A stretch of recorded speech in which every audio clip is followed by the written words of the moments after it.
Get started. Welcome everyone to the March meeting of the Pecos Valley Grotto. It's hard to believe it's March already. It feels like time's flying. I know it's a busy time of year for just about everyone. But before we begin, can the folks on the Zoom call hear me okay? I know I did a quick test with Mike Manser earlier. Yep, very clearly. All right, excellent. And everyone in the room can hear okay at this volume? All right, perfect. So got some things to talk about tonight, as always.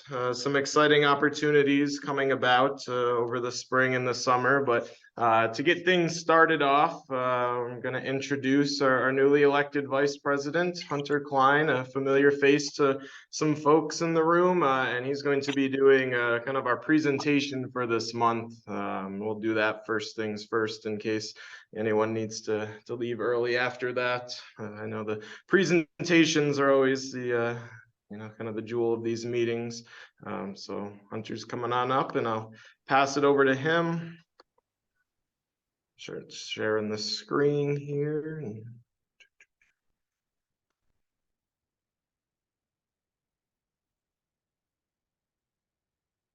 All yours.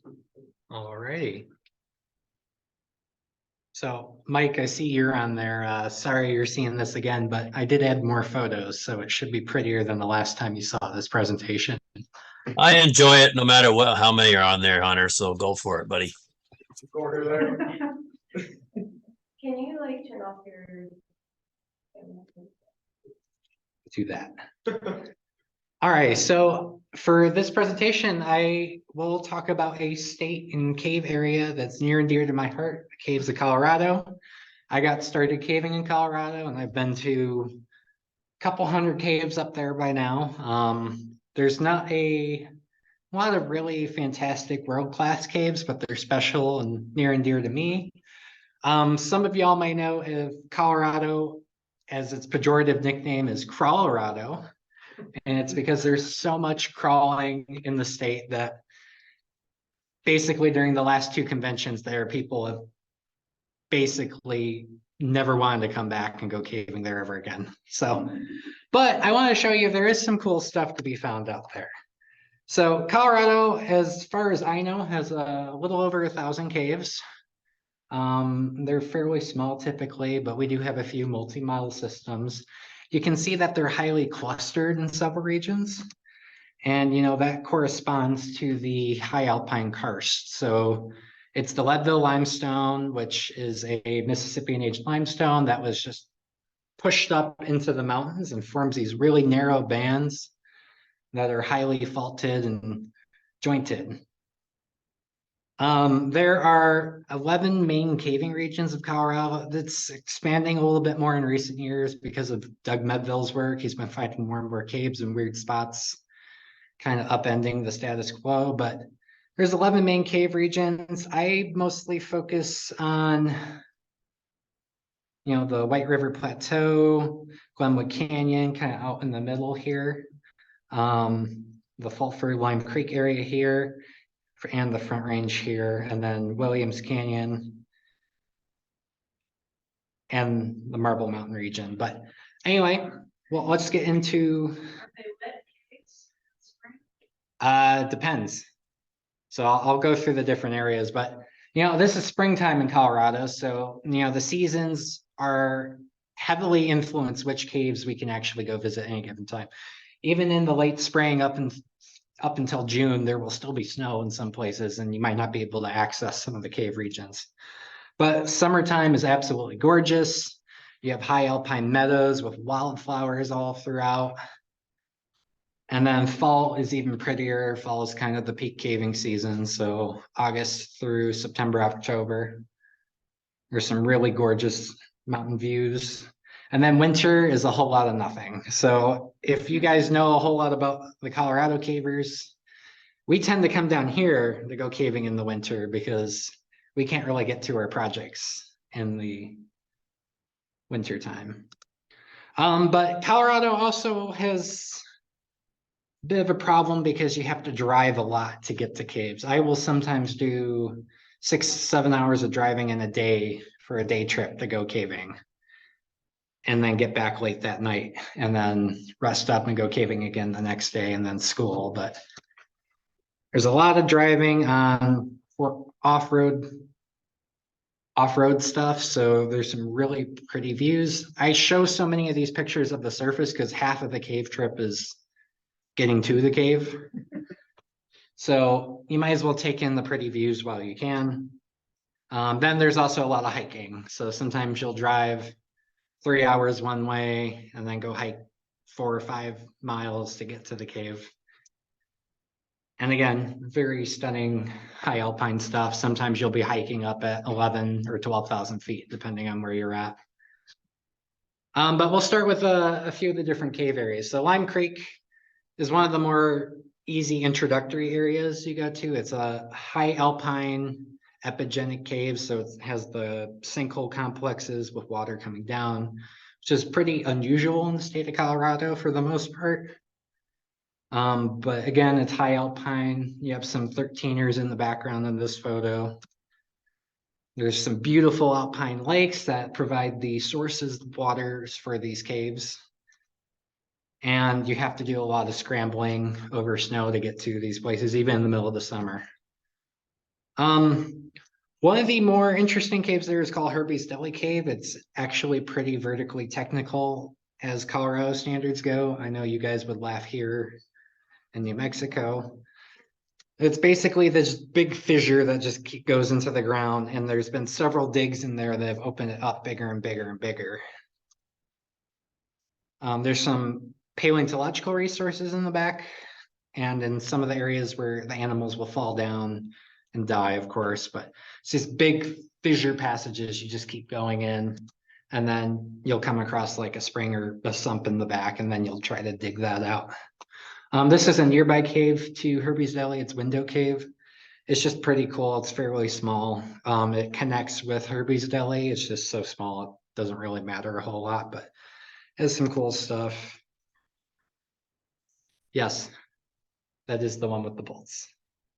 Yeah, but you can't whisper, you have to say it out loud. So the climbers have been bolting in some of these caves, so that's been an issue for the forest and the caving politics in Colorado. I thought I would be fine. But it's cool there. You can see the bolt right here, right here. There's their bolt ladder, which doesn't make sense to me because if you were to fall on that, you would deck out. So doesn't really make a whole lot of sense, but pretty cool. In that cave, there's this nice ammonite fossil.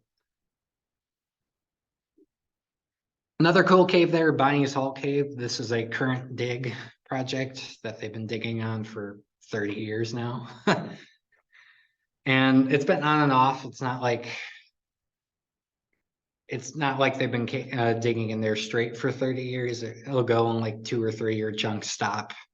Then a new generation of cavers will come around, dig on it for a year or two, and then they'll stop. And then now we're on like the 4th or 5th caver generation digging in this cave, trying to dig it open. But it's pretty cool. It's just this nice big like water tube. It has a nice waterfall in there in the spring. And nice debris slope going down in. Another cave up in the area is Grover's Den, another really small one that has some potential for digs as well. You guys will start to realize I will say digs a lot when we talk about Colorado caving, and that's because like a lot of the big caves have been dug open, but in some way, shape, or form. And there's a unique connection with the Colorado cave digging scene and here in New Mexico, because the guy who dug into Lechuguilla Cave came from Colorado and discovered some really cool stuff up there. And so like there's this really cool interconnection between Colorado caving and New Mexico caving. Grover's Den on the inside has this beautiful like white popcorn on the ceiling. It's really impressive, even though it's such a small cave. One of our other favorite classics up there is Sinking River Cave. It's basically the pit bounce equivalent for Colorado. It's the deepest cave, single cave drop you can do, and it doesn't go anywhere. You just drop it and bounce back up. So here on the left is a photo of me shooting down the hole. We got Jesse, who lives in Albuquerque now, going down in there. Then on the right, it's kind of hard to see with this lighting. You can see there's two people on the drop coming down with the entrance up above here. It's about 150-ish feet, give or take, depending on how you measure it. You just go down, come back up, and there's a nice waterfall raining on you the whole time. Alpine Twister, this is intentionally misspelled by whoever discovered it. That's not a misspell. It's basically another cave dig being done. And it's just this little bunch of tubey little mud crawls that you go in. That's about it. Crystal Ice Palace is one of the more favorite ones. It's basically the sinkhole that goes down. And in the summertime, it's really pleasant because you have the ice waterfall there that you rappel down on. As you can see on the right here.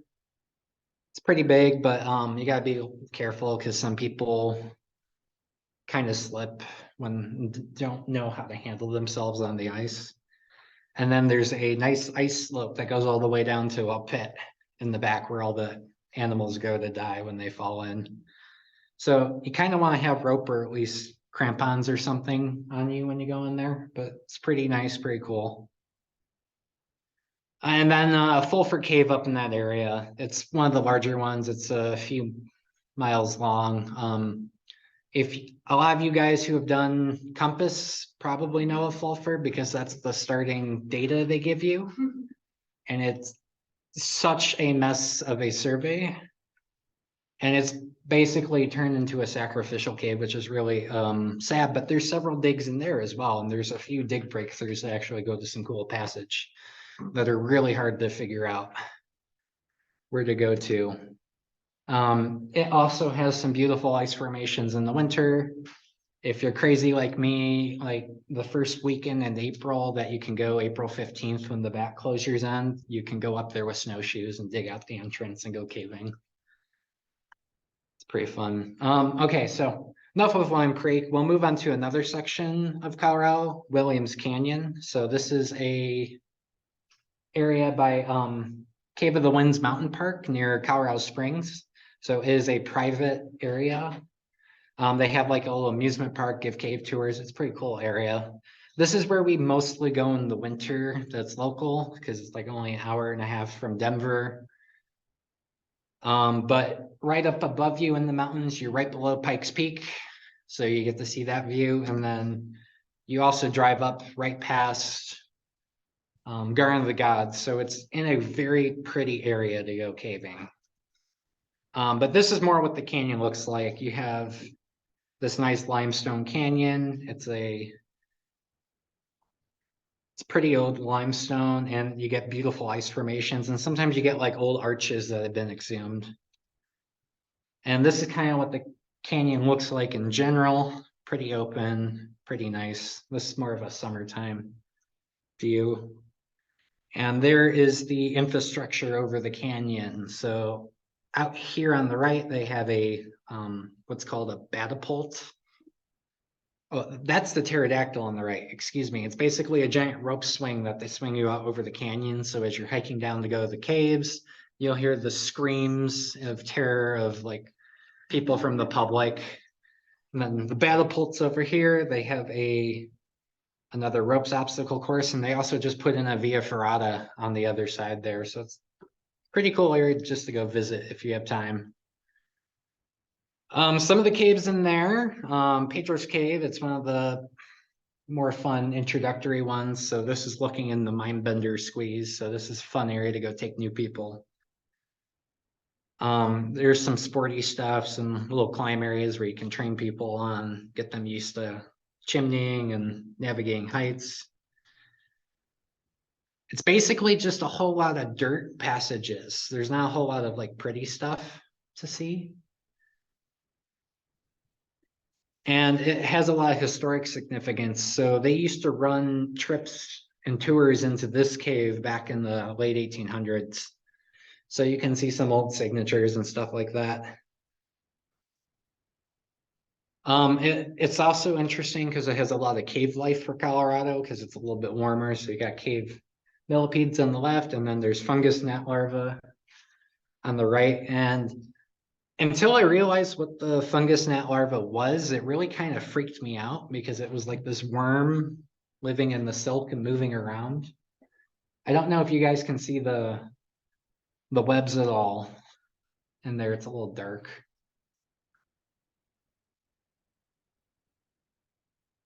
Another great cave in the area, Hucka Cove Cave.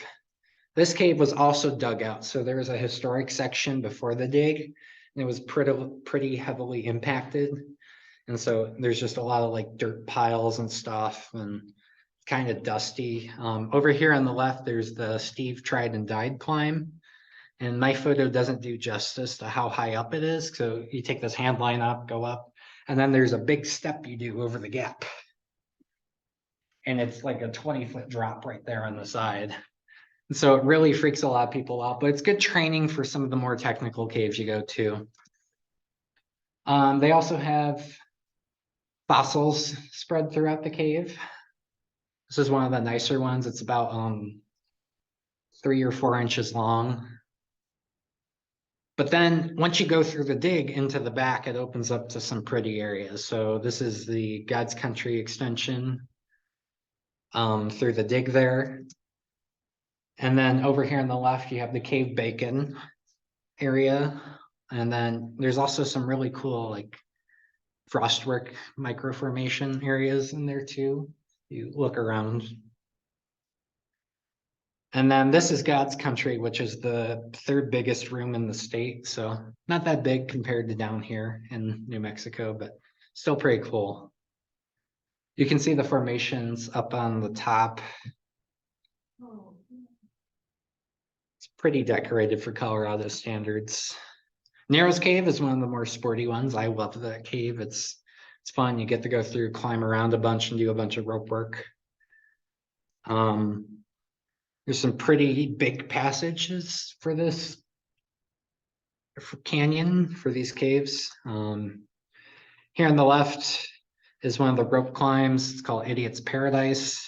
It's kind of just a fun little fissure climb that you do on rope. Then over here on the right is Stratigraphic Pit. And it goes down a lot deeper than you would think. It's kind of like a staircase of rope work that you do. So this is just the top pitch. And then there's another pitch below and another pitch and another pitch. And you just kind of keep moseying your way down through the cave. This is the top of Idiot's Paradise. You have a little traverse line that you do to get over. And then also some bigger formation or bigger passages in the cave. Okay, so one of the other areas up in that canyon is the parking garage cave mine. So it's a mine that intercepted some cave passages. And so it's a room and pillar mine. So they were mining aggregates in there. So you get these like really weird big columns that you go through. And then this is one of the areas where they hit cave. In the ceiling here was a cave passage they hit and it kind of collapsed down in. Really nice and big passages. In there, they have some old mining equipment. So here you have a track on the left, and then they have explosive box on the right. I checked and I didn't see any blasting caps or explosives in the cave, but they did have some like shock tube and like some leftover stuff associated. Some more explosives box. And here you can see the top right there, there's the instructions for how to insert the blasting cap into the charge, which is really cool. But yeah, it's just another big little area. And that's how you get in there. So you go in this little tiny squeeze and then it bells out into that big mine. Anybody have any questions so far? Feel free to interrupt me if you have any questions about anything. Otherwise, I'll just keep plowing on. Did they close the other entrance? they closed the other entrance of the mine, so this was one that the person who was doing the closing was probably, oh, nobody would be stupid enough to go in here. And then a bunch of cavers found it. Swirling Mist Caves is one of the cooler ones. It was discovered, one of the more recent discoveries in the canyon. It was dug open about 20 years ago. And cool, really colorful passages. Like I've never seen colors quite like this. Again, just big, colorful passages. It's really interesting to see it like turn out this pretty because when you're in the cave, it doesn't look that pretty. It all kind of looks like brown on the walls, but then you realize there's like pinks and purples and orange hues thrown about. This is cool because it's a rib of a giant sloth that came into the cave. So they have this area where there's just bones everywhere. And they're kind of like half buried and stuff, but this is one of the rib bones sticking out in that area. And then here is parts of a miniature horse species that was in the area at the time too. So, you know, that's also in a different section of the cave. They have like the teeth in some areas and it's pretty cool. But this is one of the more famous passages in there. It's called the sewer. And it's a tight, muddy crawl of like peanut butter mud. And you're going through and getting all like smeared. And it's completely optional. So people love doing it for some reason. Which always baffles me because it's like you got this nice walking passage that goes into the same room. Why would you go through that? But people are people. This is one of the front areas as well. So this is in the canyon section and you can't quite see them on the screen, but there's a lot of soda straws off the ceiling. So, and then there's some bat scratches in the cave on the walls in some areas. So there's like an old water line. What could have happened is the bat fell into the water and was trying to claw its way out of the bank and just couldn't do it. But they're old because that section of the cave, that cave has been closed for all of human history. So it was probably sometime back in the, you know, Ice Age or something that they hypothesized that another entrance of the cave existed at one point and probably collapsed in and closed shut. So that's how all those animals came in there. One of the other caves in the canyon there, Breezeway Cave, was also dug into. This is one of the cooler caves there. So these are beaded helictites growing off the wall. And they're pretty stunning. What was that? Is that Marty? That is Marty and Steve.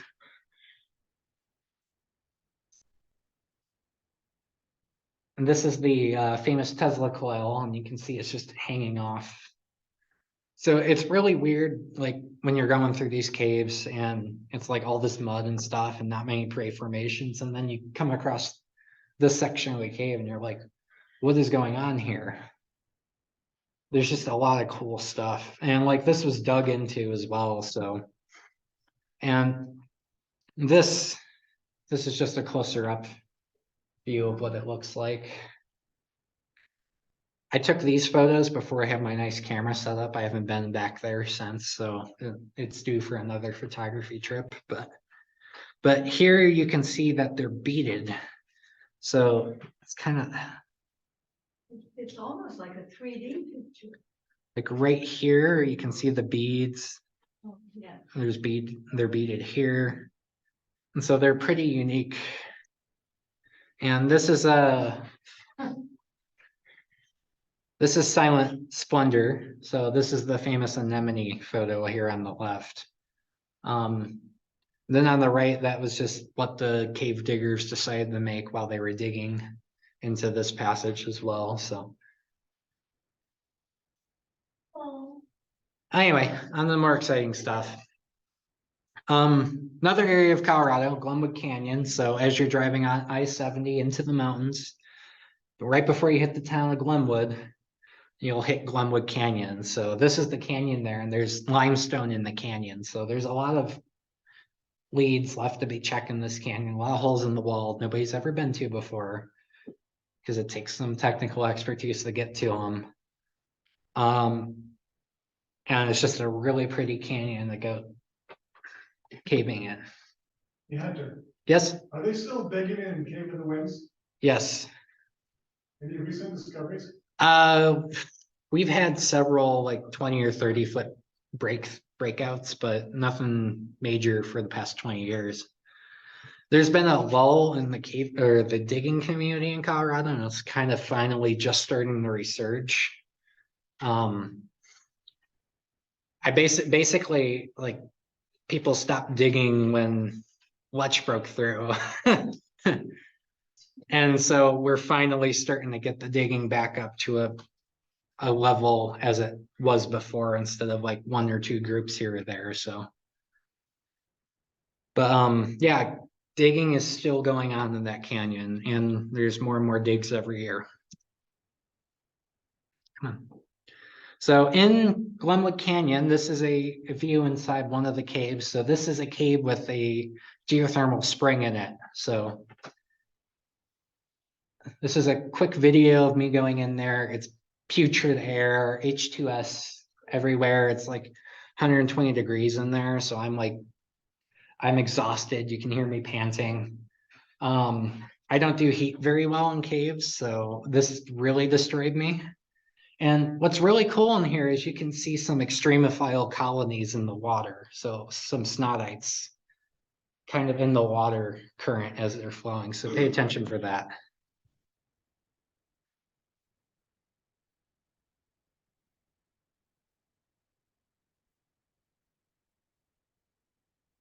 Right there.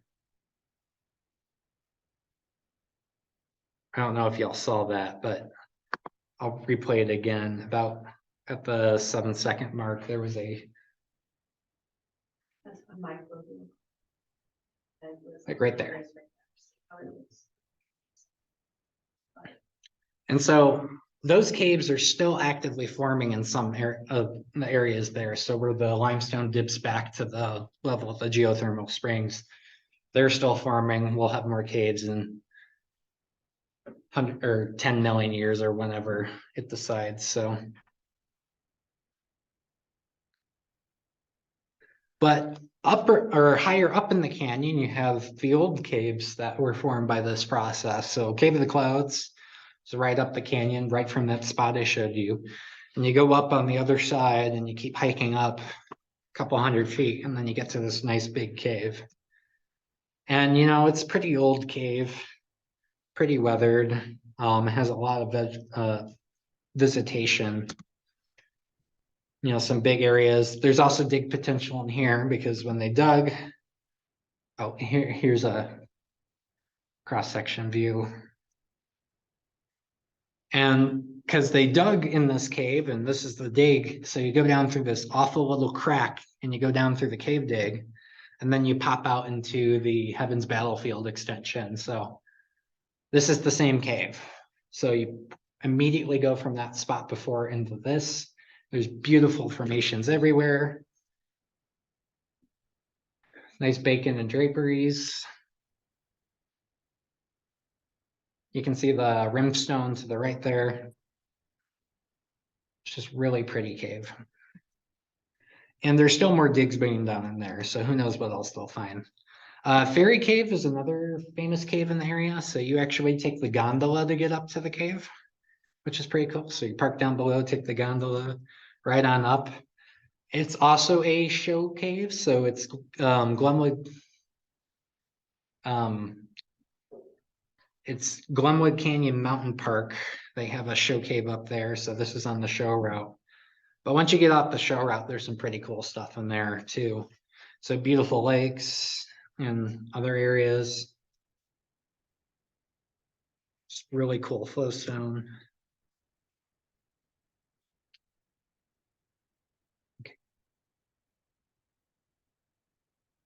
Just some really pretty stuff. I'll let the cave speak for itself, but here is one of the interesting formations. So remember those snottites I was telling you about? Well, these are crystallized snottites. So this is a little pocket where the snowdates were at one point when the cave was underwater and they got crystallized over. So that's a really cool structure to see. And then there's just a lot of pretty stuff. Here's the angel's wing on the left, one of the bigger draperies. Okay, another area in Colorado, the flat tops. So this is where a good chunk of the serious caving happens in the state. All the big caves are up here, like the multi-mile systems. I'll talk about some of those. And a lot of the secret caves I've been finding are also up in this area as well. Colorado has some really awful cave politics, and there's a lot of secret caves and secret people and arguments over caving and stuff like that. So if you want to go upset some Happens in people, almost every state. oh, Colorado's uniquely bad. If you want to go upset people, go caving in the flat tops. Some of my favorite caves are up there though. They have beautiful flowers in the summertime. And in the fall, it's also really pretty. Some cool canyons up there. Cool leaves as well. This is this is looking down from the flat tops. So all the canyons I was showing you looked into the flat tops. So this is looking over the rest of the state. When you're up there, you're at 10 or 11,000 feet, depending on where you're at, and you can just see over everything. It's a cool little area to go camping and caving. One of the secret caves that we found this past year is Pit C. So you go out and you rig, some anchors to the aspen trees. And then this is the hole. That's it. And it goes to a 90-foot drop. And there's a rebelay a little bit down further, right below the lip, about 10 feet. So you go there, get down in. This hole is so tight that I don't fit through with my vertical gear. So I couldn't be on rope and rappelling in. So I had to rig a basket around the rock there, clip to the basket, climb my way down, and then once I was below the rock, then get on rope and rappel the rest of the way. So some of the skinny people like Paul here, he's fine. He doesn't need to do anything. Me, I don't fit with my vertical gear. So I have to come up with some creative solutions to get in. And then once you get to the bottom, it's a pretty straightforward cave. It's a big fissure that you follow. And it's Pit C. So it's a big fissure at the bottom, and you just keep following the fissure, and it's pretty decorated. There are some crawls where you have to squeeze by really fragile formations, so we like spot each other and go very, very slow. Wear Klein gear as well through some of the areas. And then here's one of the areas where you kind of go up through this column and then down through around. And then in the back, they decide to rig 1/2-inch rope to mess with us younger folks who don't have gear that fit on 1/2-inch rope. So I got to go back there this summer and do some more photography in there with a group that can handle a lot more rope challenges. So some cool stuff there. Another cave, we refound this one. This was a lost cave for a little bit. And then we refound it last summer as well. Elk Shaft Cave. So this cave was really interesting because we didn't have anybody on our team who knew how to bolt. And so we just brought out 600 feet of rope and rigged to a tree 300 feet away and rappelled the rest into the cave and tied 2 ropes together. But it's not that big of a drop. It's only like a 60-foot drop. And then you follow this vein down here on the left. It's like a calcite vein with a fault going through it. So it's like offset in some areas as you go down.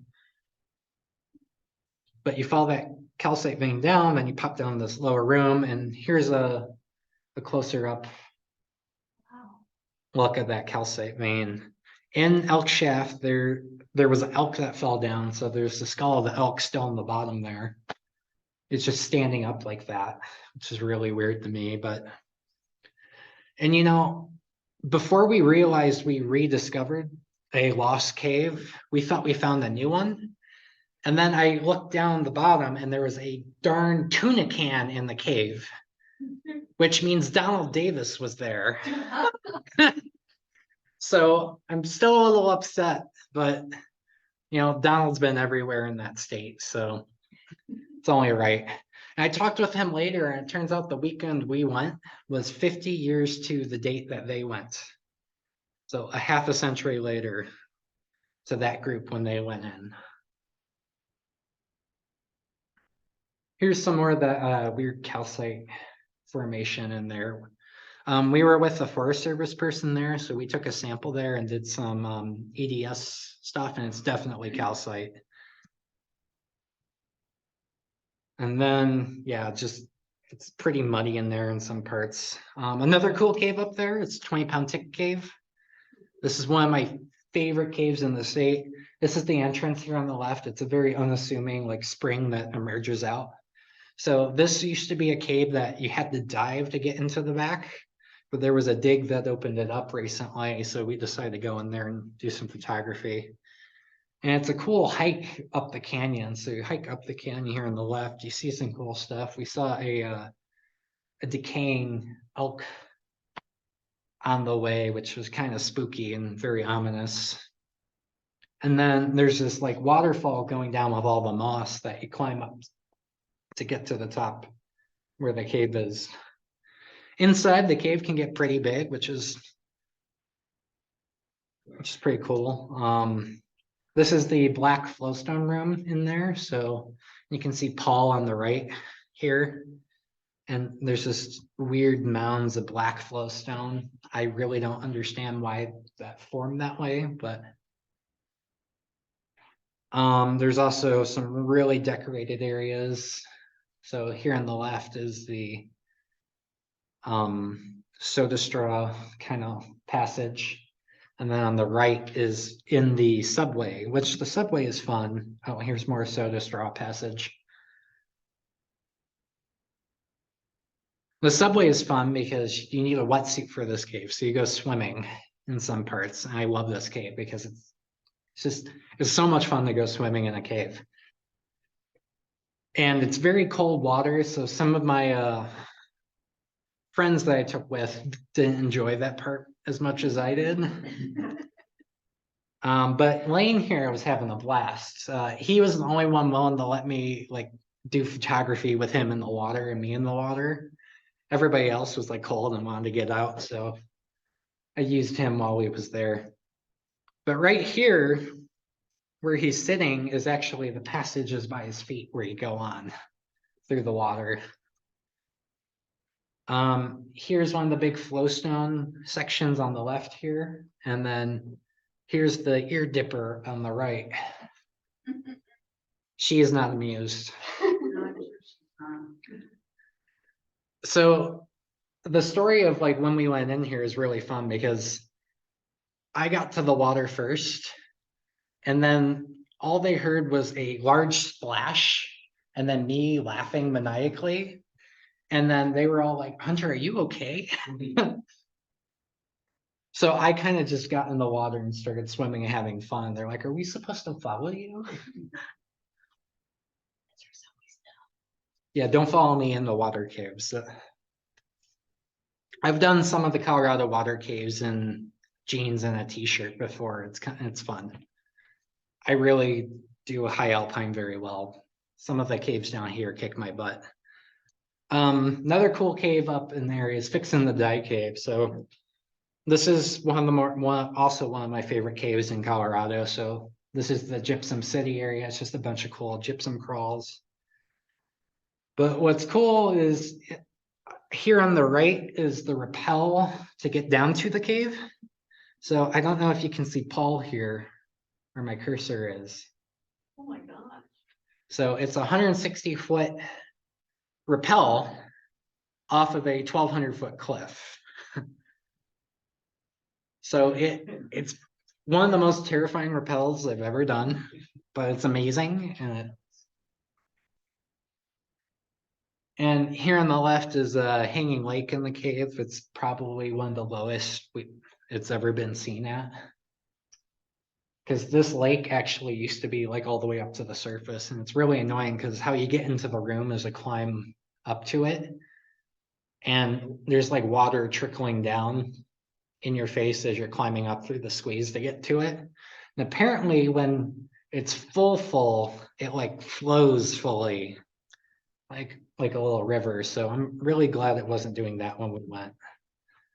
But this cave is also just a bunch of fissure passages that you climb through and do rope work through to go. Here on the right is Widowmaker Pit down below. I wasn't able to get a very good photo of it, but it's an intimidating pit. And then here on the left is another view of that rappel. I think it's hard to tell that those are two different photos. Yeah, it looks kind of weird. Yeah, the transition. You could tell it's the same rock. But here's the map of the cave. It's a little over 4 miles. That's old data though, so it's still going. There's still leads in there. Again, though, because of Colorado Cave politics, nobody likes to share data. Everybody has their own version of a survey. I'm basically waiting until we get a LiDAR machine and then go back and do the map from scratch and say, everybody go shoe off. Who doesn't want to share data? Grotto Cave, another cool cave in the state. This one's the longest one. It's a little over 14 miles. Again, it's situated in this cliff right here, right behind those trees. So it's a beautiful little hike down in. And here's the map for that. It's a lot mazier than it looks on the map because the map is wrong in several dozen places, because they didn't survey it within any means of like acceptable tolerances even back in the day. So they bent tapes like around 90 degrees on corners somehow. And so like you'll try to use this map and it's just wrong. You have to memorize the cave essentially to get to the back. There's some cool stuff in there. This is a Blue Lake. Pretty little lake area. There's some cool passages. There's some cool gypsum formations going through the cave.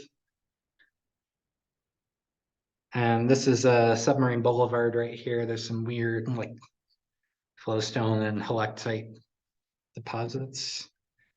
This is a Serenity Hall, which is one of the prettier ones. You basically walk on flowstone the whole time. And some more gypsum flowers.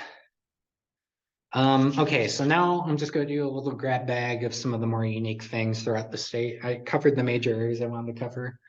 Pomeroy Tunnel, this is a mine tunnel that we go exploring. It has some cool cave-like formations. So here is black flowstone on the ground. It's not just water, but it's situated high in the mountains, about 12,000, almost 13,000 feet. You go up past this old abandoned building. And then on the inside, you'll see these like really weird colored formations, like blood colored formations. There's a lot of water flow in there. And there's also pearls, which are really delicate and really cool. And then they also have calcite rafts on the water there. Here's another calcite raft. Some more cave pearls. These ones are weird because some of them have like Orange. they have like clumps together. Instead of like a singular pearl, you have like 3 or 4 that have clumped together. And here's one of the dripping formations there. There's a lot of water moving through this thing.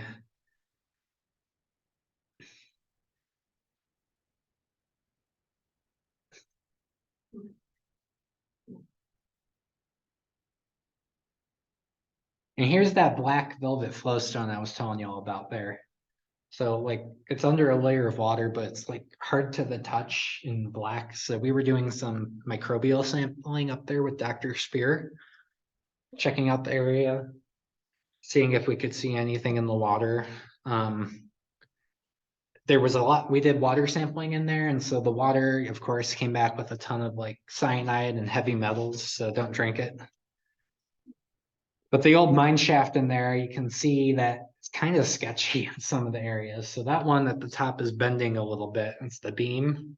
And over there on the right, it's holding up that rock in the ceiling.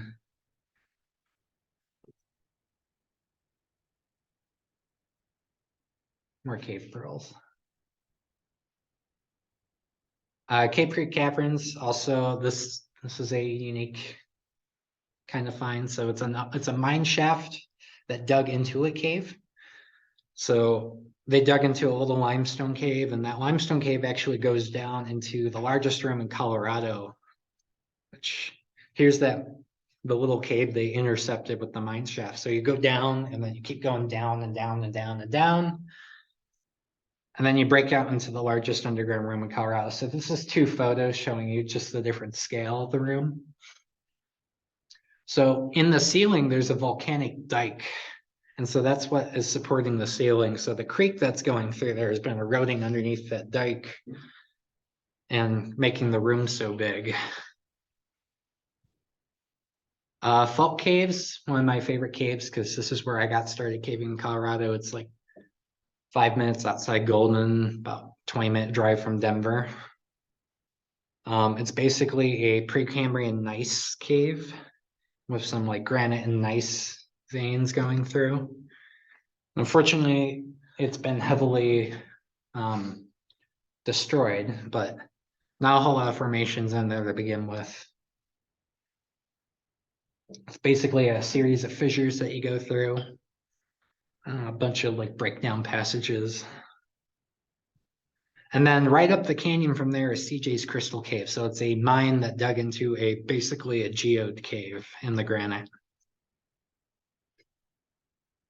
One of the other, so a lot of the recent discoveries in Colorado have been claystone caves. And so I wanted to mention them a little bit here.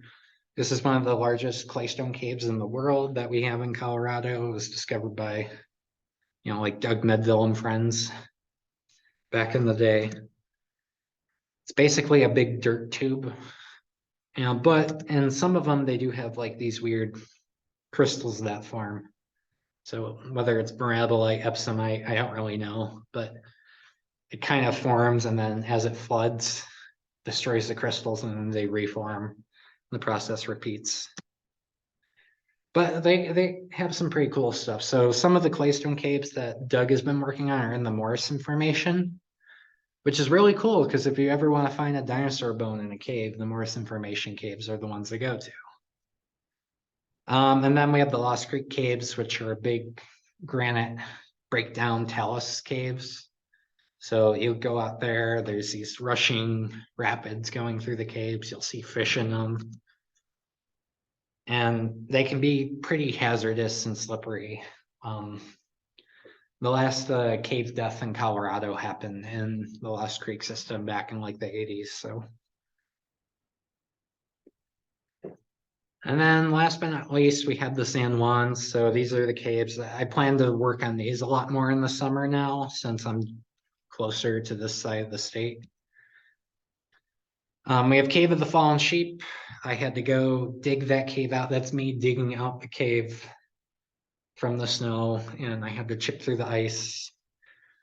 I don't have any photos of the inside because I never want to go back to that cave because it is stupid dangerous, because it's an old mine that also intercepted a cave. And when I went in there, the ceiling kind of collapsed down a little bit on me. So I got out of there pretty quickly. There's Bell's Cavern, which is kind of, a couple 100 feet long. There's Water Cave, which is pretty interesting, has this nice entrance. You can see houses in the background. And then it has the largest rimstone dam in Colorado. And you keep going through the water.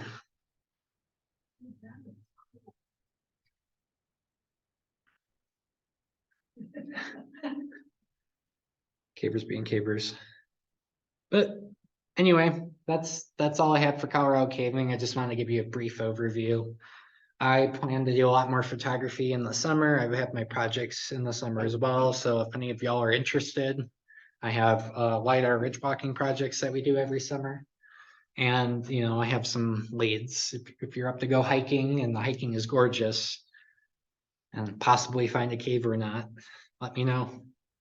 Thank you. Any questions?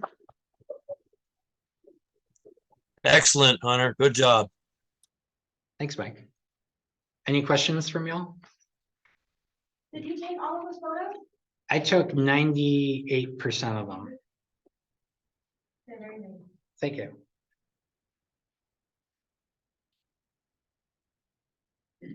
Thanks, Hunter. A little anecdote on one of the caves, breezeway.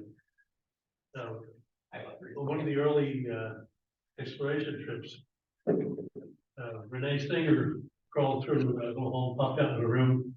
It's full of bead helicopters, spectacular. And she thinks, holy shit. And the second person through, holy shit. Anyway, you get the idea. Designated it the holy shit room, put the name on the map. And Grant Cherry, the manager at Cave of the Winds, objected to that. He said, it has to be some other name. And then later on, he wanted to see that part of the cave. And they took him back, and they didn't tell him what was there. He just fell through the hole. He fell through it, and they heard it like, holy shit. But he didn't want the name on that. So they renamed it Heaven's Gate. All right, well, feel like I got big shoes to fill following up the presentation and all those amazing photographs. I could look at stuff like that all night. So thanks again, Hunter, for your time putting that together and inviting folks to help out with their projects. Hopefully there's some folks in the room that take advantage of that once the weather gets nicer and see some caves in a different region. But we'll kind of move on with some more of the PVG business, bring it back to our local caving community here. Got that out of the way already. Just kind of the order of business as usual. I get a treasurer update, secretary update, and then a bunch of projects and recaps and things to discuss a little bit later on in more detail, just to know what to expect for the next half hour or so.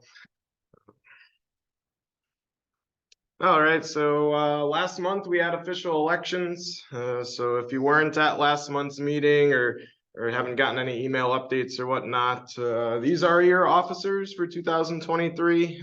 So congratulations to everyone here on the list. We'll be looking to make things a little bit more active this year. So that'll be one of the discussion points later on, but we're open to all ideas. So we'll get things started with Phyllis, if you have any treasury updates for us.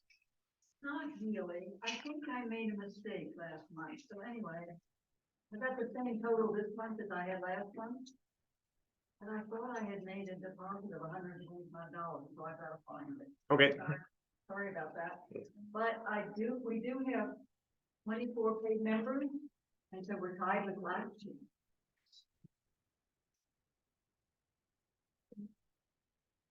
And it's only March. Yeah, only March. You have plenty of time to pay your due. So, 2 more members. 26 paid members officially. So a call to the room, $5, annual dues to join the Pecos Valley Grotto. There's also t-shirts around as well. Always a good mention of that. They're here in this building. If you're interested, you can let myself or Deborah know. Leave their $20 for the t-shirts. Get your choice of yellow or blue, or both. You can alternate anytime you want to represent the Pecos Valley Grotto. Anything else, Phyllis, that you'd like to add? Covers about it. Okay. Move it on to Tristan, our new secretary, the first update from her. Okay, so we've gone over or are going to go over some of the things that were brought up last meeting. So the only thing that hasn't been talked about yet that I didn't see on the agenda would be a continuation of radon trips and volunteer work in the cave. And if anyone wants to do that, could reach out to them. And then there's a talk that we're potentially gonna add, like what the NSS is up to in future Grotto meeting presentations. Just for the folks on Zoom, if you couldn't hear that, Aaron Lynch at last month's meeting had a whole slew of caving opportunities at Carlsbad Caverns National Park, some volunteer trips, a lot of which are radon. We'll talk a little bit about that at the end, but if anyone needs a list of those trips, I've got a copy of them. You can also reach out to Aaron directly. And then also last month's meeting involved a presentation kind of about the NSS, National Speleological Society, kind of what they do as a board of directors. So we thought it'd be a good idea in future meetings to just kind of add a section about what the NSS is up to and kind of caving news from outside of this area. So keep your ears and eyes peeled for that at future meetings. Anything else you'd like to add? That's good.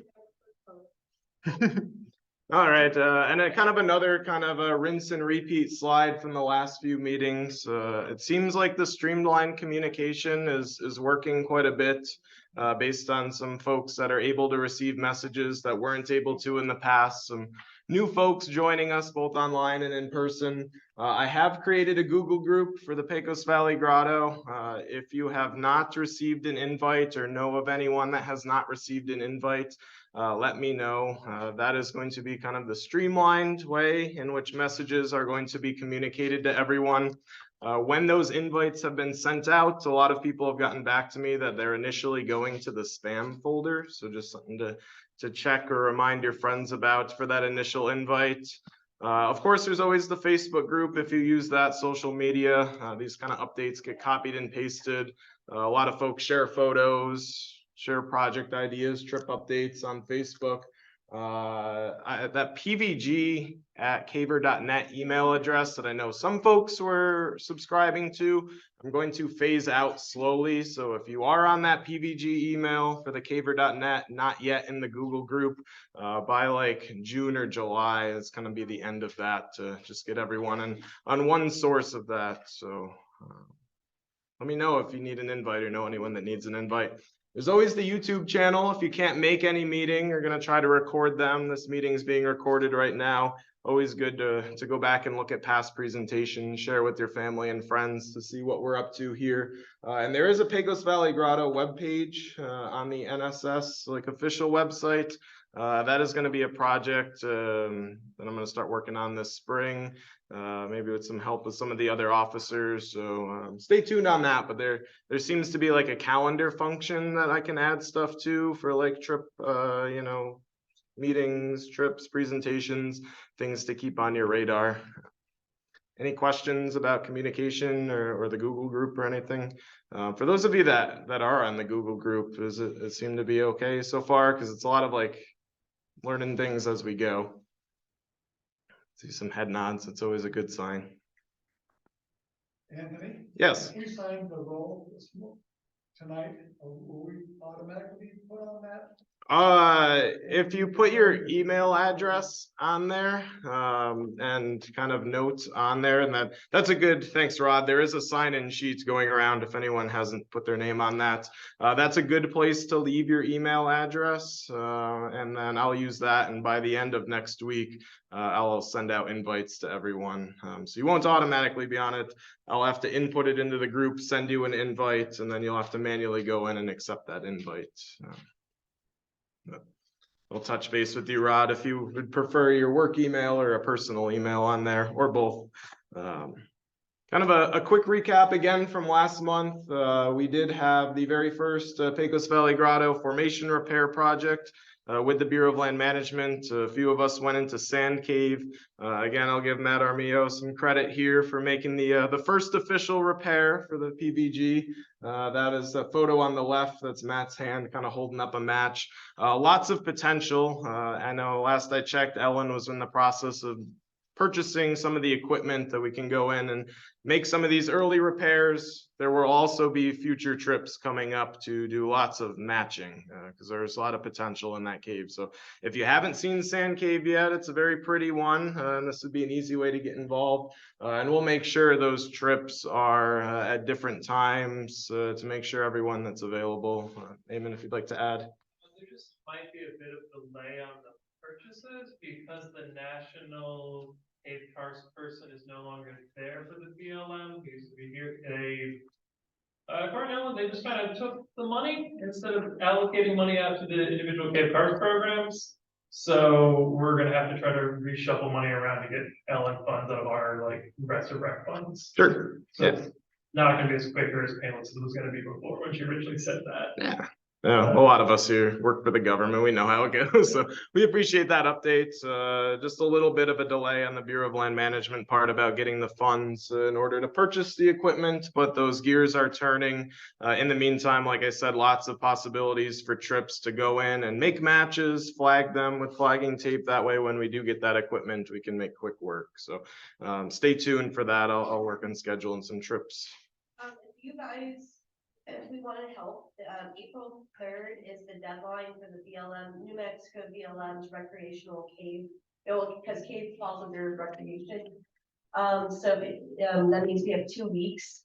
And that we could help maybe support the BLM as a grotto by basically putting this as a proposal to fund it. Okay. And so we can, anyone's interested, we can meet all separately and talk about it and get that all going. Sure. The fund can be released until October. Okay.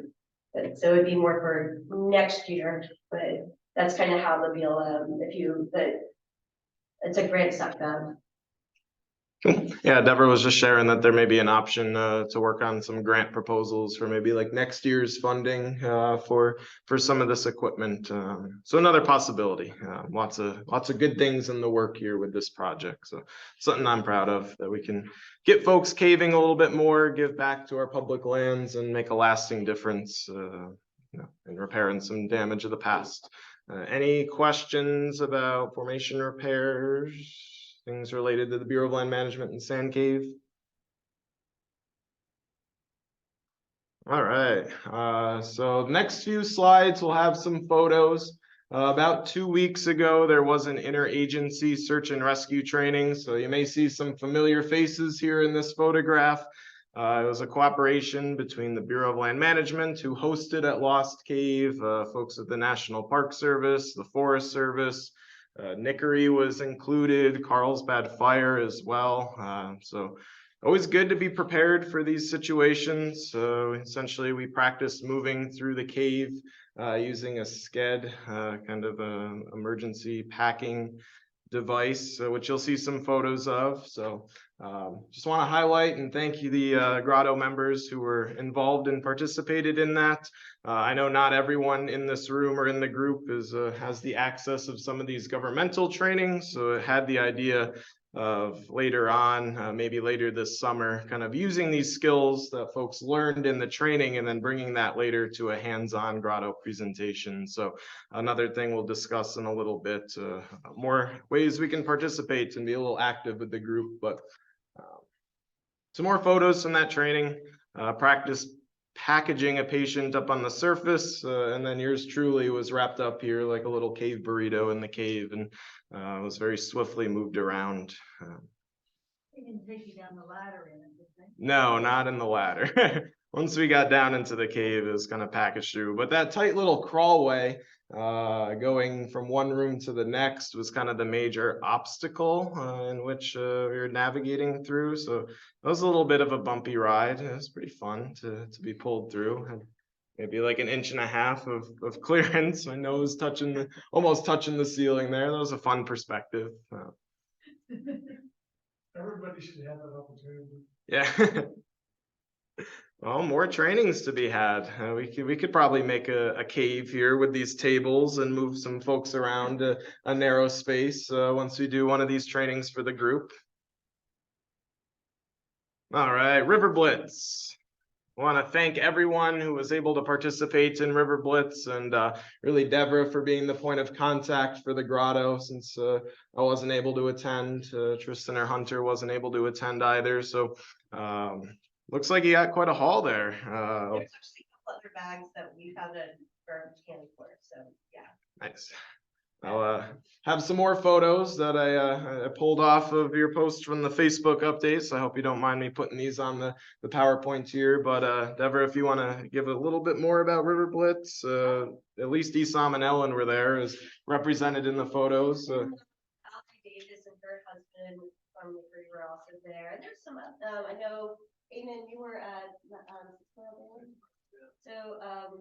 so there's a couple ideas for next year. Maybe we'll open up like maybe the Nickery building and maybe work around this area because we wanted to work around the spring, which is why we were there. I was in the water most of the time because I came prepared. So I like Ellen was my bag while I went out in the water and the things, but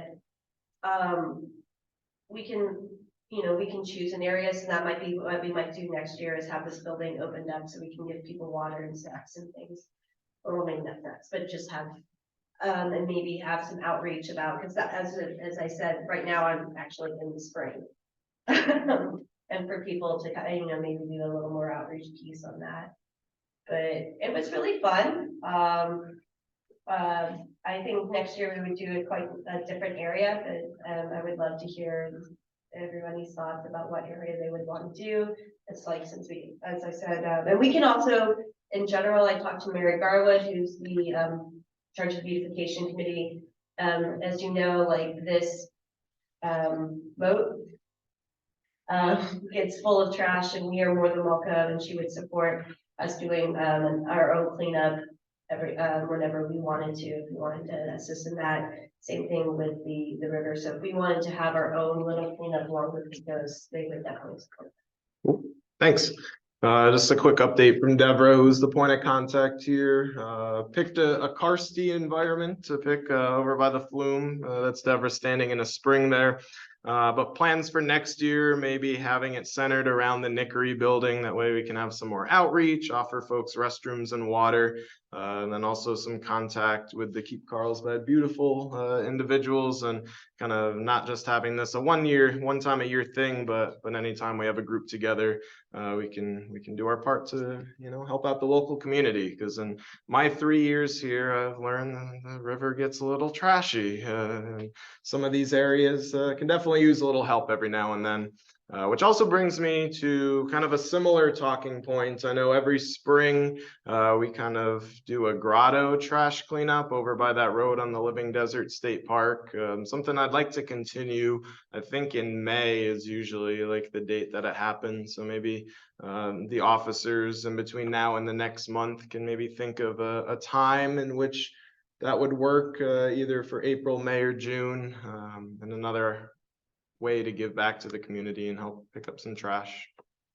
Usually the point of contact for that. Yeah, I think Ken usually handles that, so we'll reach out to him and see what his thoughts are and preferences and what the Grotto's done in the past and how we can continue that and improve it. River Blitz, future trash cleanups, any thoughts, questions? Do you already give like a mile of highway, like the adopt a highway program with the Mexico Department of Transportation, or you just have like an area you guys like thinking of? I think there's yeah, I think it's like an adopt a highway program. It says like, you know, responsible of the Pecos Valley Grotto, going up from like across the Ford dealership up to the Living Desert State Park. So whatever that road is, they're going up on that hill. I think your membership has fallen through the cracks then? Wouldn't be surprised. Because I was talking to the Mexico Department of Transportation, it was Francisco, or like the last week or the week before, we got a list of who's currently still been actually listed, and there's only like 2 in this area, and Grotto isn't one of them, even though we've seen the Grotto sign. So Sure. I think we're trying to get the list to get them to like kind of do a reach out so they can start reconnecting, since you guys are still cleaning that. So it's, Yeah. the state can be more aware of it and get more interaction that way. Can I get the email from you over there? Yeah. We also got the paperwork in Mary Garwood's version. Okay. We got several of this different paperwork, so we're trying to push that.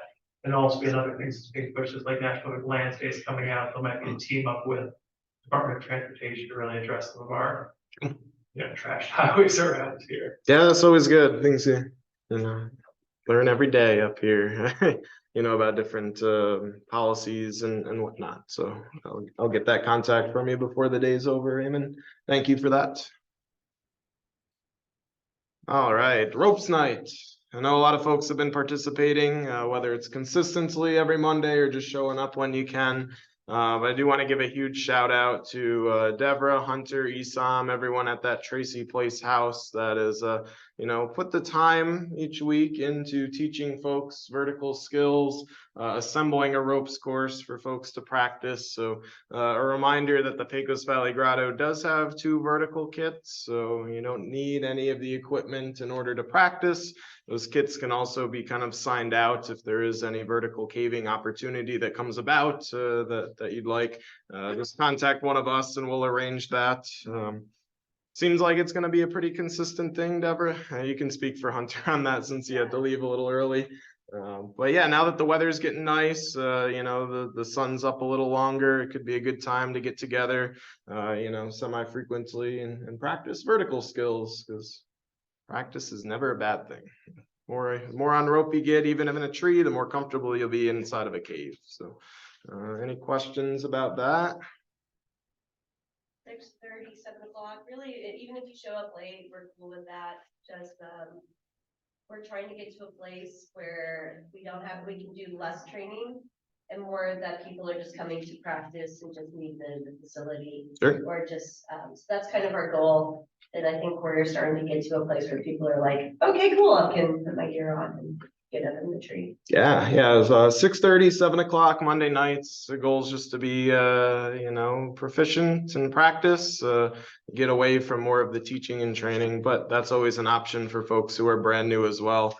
It's like a full ropes course. I know the picture is a little washed out with the lights on here, but if you haven't been, they got a few rebelays set up. There can be a treadmill to practice climbing, a few deviations as well. So lots of good obstacles to practice with. Take advantage while we got the chance. 9, 10, and 11 milligram. So Perfect. everyone can practice from working the skinny rope to working with rope that you really have to be, because it's ugly. All right, so some new business coming up, kind of in calendar order a little bit for some of these opportunities, and then some more discussion-based thing at the end. But the weekend of April 1st, which is a Saturday, April 2nd, which is a Sunday, is the Southwestern Regional kind of spring get-together for cavers in this local area. It is going to be hosted by the Mesilla Valley Grotto. I think I'm pronouncing that correctly. And so the base camp is going to be the Black Range of the Gila National Forest. So get out to the western portion of New Mexico. The email that was sent to me, and I can forward this to everyone, that's got a lot of details listed. There is a campsite available for folks, which is going to be the Goat Ranch campsite. Saturday morning is going to be the business portion of the meeting. And then kind of some project caving and recreational caving after that, all throughout the weekend. I know the big project is a place called Robinson's Cave, which I've heard about in passing, but I don't know too many details about the cave itself. But the project going on seems to have to do with javelina usage inside of the cave, which seems to be pretty neat. It's in cooperation with the National Forest out there. So if anyone is interested in attending this Southwestern Regional for the spring, again, let me know. I'll send out that kind of PDF that was sent to me for everyone to have this information with like GPS coordinates of the campsite and some more kind of detailed information. And if anyone is going from the grotto, let me know. I can kind of be our de facto representative. Unfortunately, I cannot attend. Tristan and I will be in Interspace Cavern that day on our way to Padre Island for a vacation. So we'll still be underground, but just in the opposite direction. But any questions about the spring regional? We're moving on. It's a neat opportunity. Take advantage. All right, Earth Day, April 22nd. So a weekend later on in April, the Bureau of Land Management, partnering with Nickery and Deborah's staff as well, doing a few cleanups both in the area here in Carlsbad and up in Roswell as well. So Eamon, I'll pass this on to you if you have some more information on the site and what to expect. Yeah, so, this is kind of last minute things. We actually only recently found out about this since we have so many thousands of caves, but this was found, site was found by, one of the doing surveys for some sort of energy project up like east of Brantley, north of Avalon and Dagger Draw. And it's actually quite a few caves, sometimes it's called like North Banning Ranch Cave System, sometimes it's called Dagger Draw Cave System. It's also that traditional thing of they don't seem to correspond to where the maps are because people like to hide things 200 feet off where they actually are. But so wherever people found this, it is a bunch of old ranching rusted out gear that has just been shoved into, not even a single, that is an entrance to part of that cave, and it might be one of the nicer entrances. So we are going to have a day of just, we're gonna have to get down there, like cut that stuff up, drag it out. There's the road not that far away, but still gonna require some nimble people, and then afterwards, we don't really have any records of that cave, so we might just do a quick dive through those caves if people are interested. And then probably how eager Hunter is, just make them charcoal.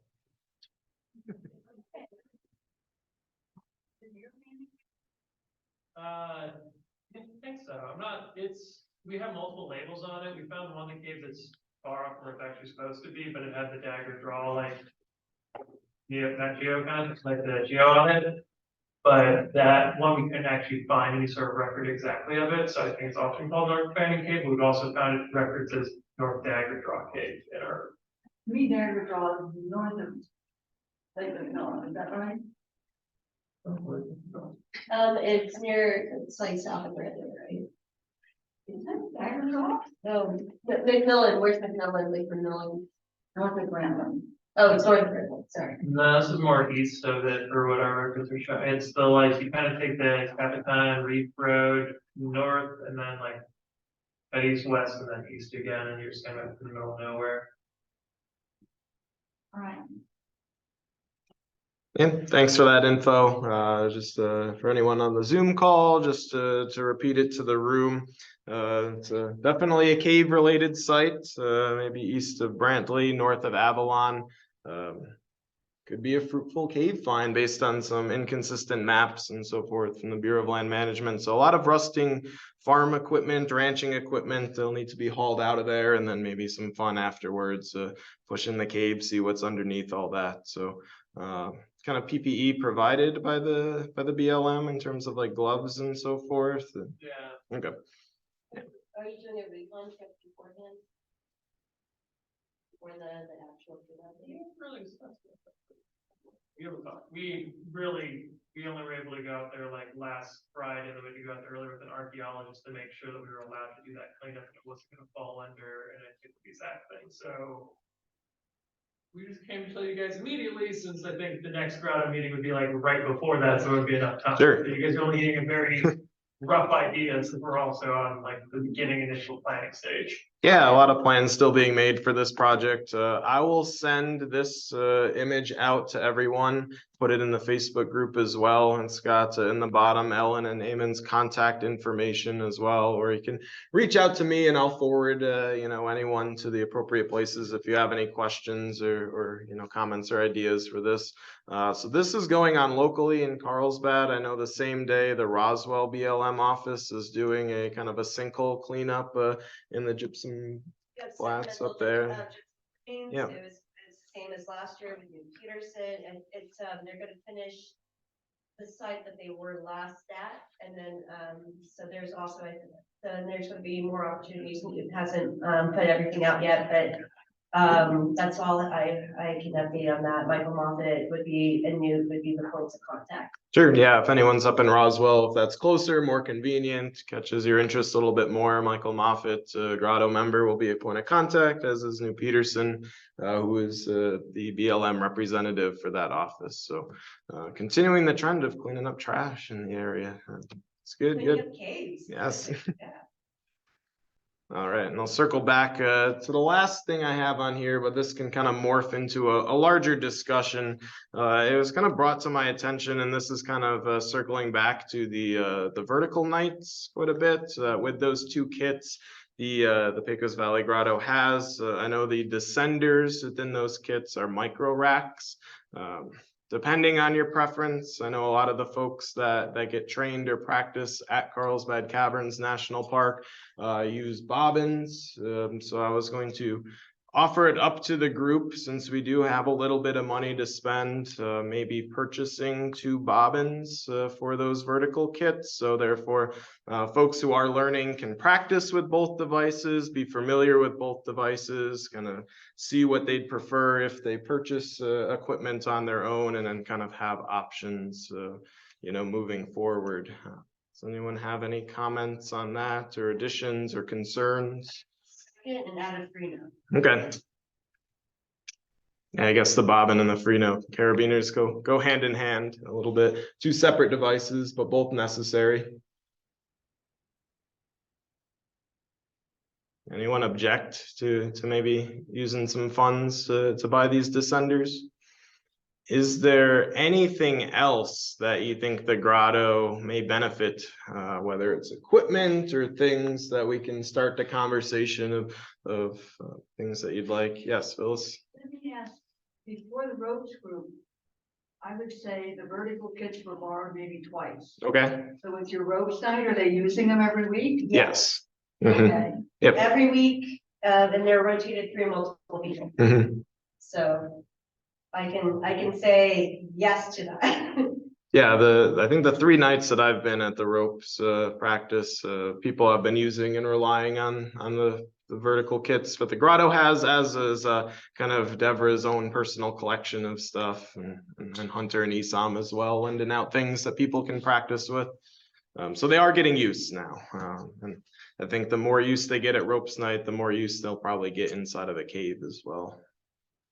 So the idea behind also having a bobbin is because we're trying, a lot of the people we're training unfortunately for the park, and so they end up using my stuff. So maybe I'm being, I just kind of, for full disclosure, they're using people's personal items and also with the borrowed gear. And so, I mean, just for people to be aware of why bringing that up, but also the consistency of like what gear we're training with.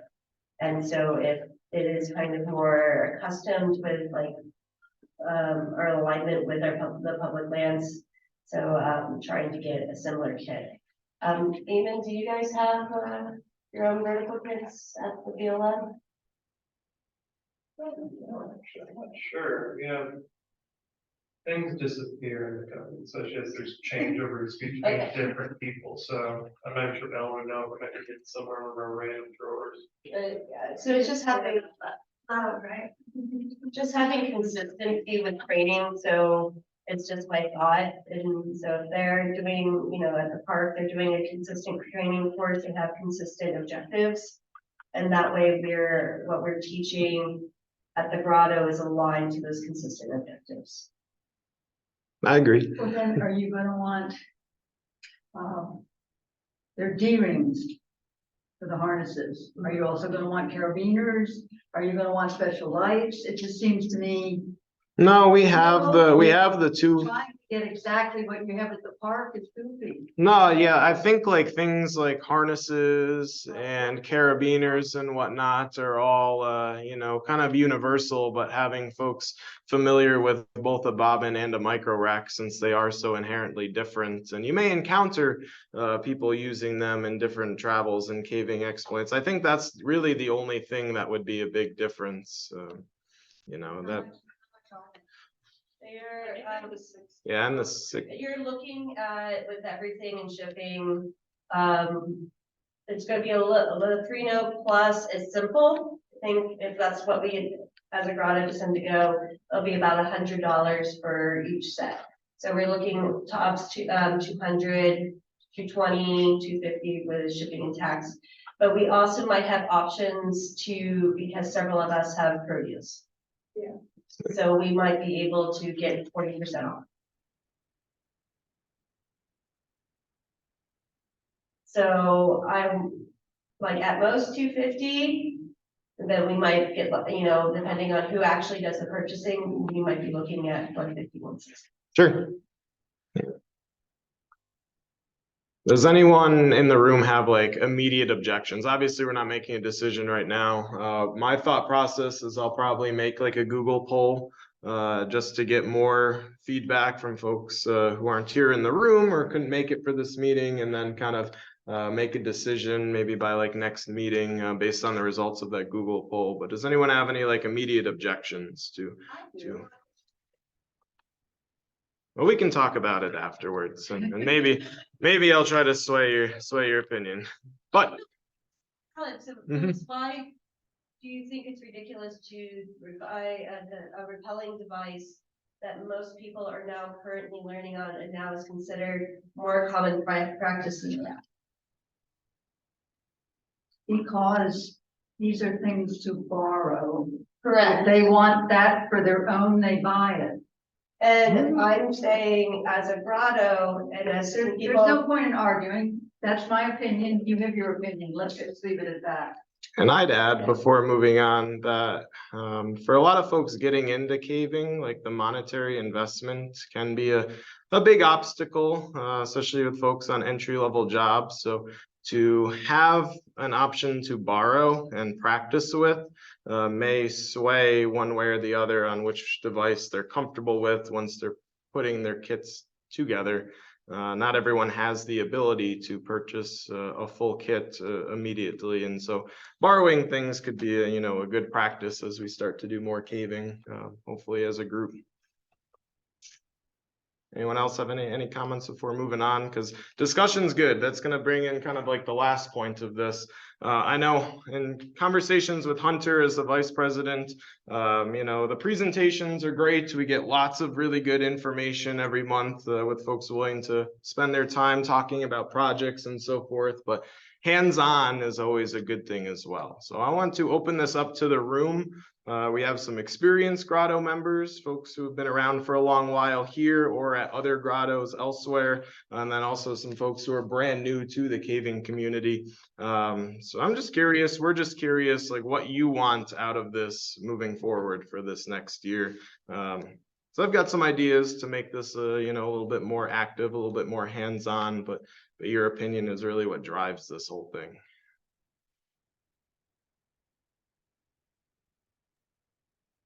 Anthony, we've got a couple of sets of gear that we have for loaner at San Diego Grotto, as well as a set of child's gear too. So just FYI.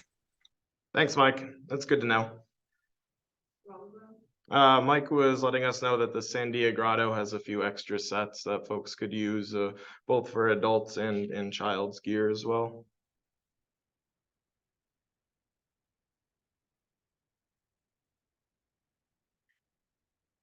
No one's got any ideas, thoughts for what they want out of the grotto? More caving? Stay tuned, Brian. More caving.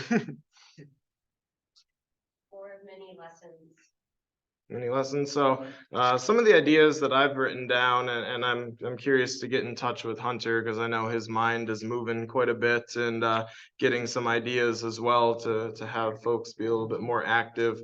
Kind of building on what I had with the search and rescue interagency training, having like in-person lessons like that, patient packaging, emergency protocols, things that we can practice as a group with here in the room, and hopefully we never have to use it, but at least we have that knowledge.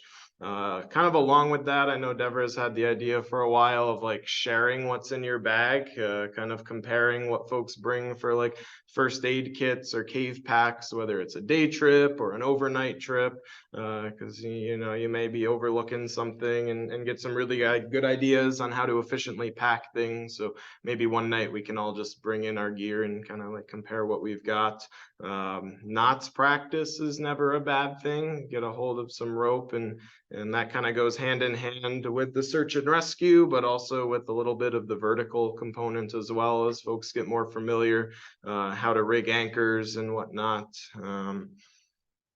Potlucks could be a good idea. I don't know what the protocols are for, you know, specifically having them here in this building or elsewhere.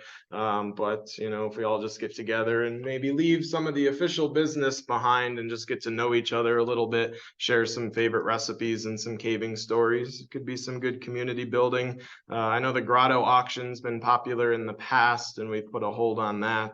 But if that's something that folks want to bring back as well, that's an idea. But anyone want to add to that list? Things that you've seen work well at other places, things you want out of this group? Maybe you want the presentations every month. That's okay too. We'll do our best to find, you know, folks willing to share their knowledge.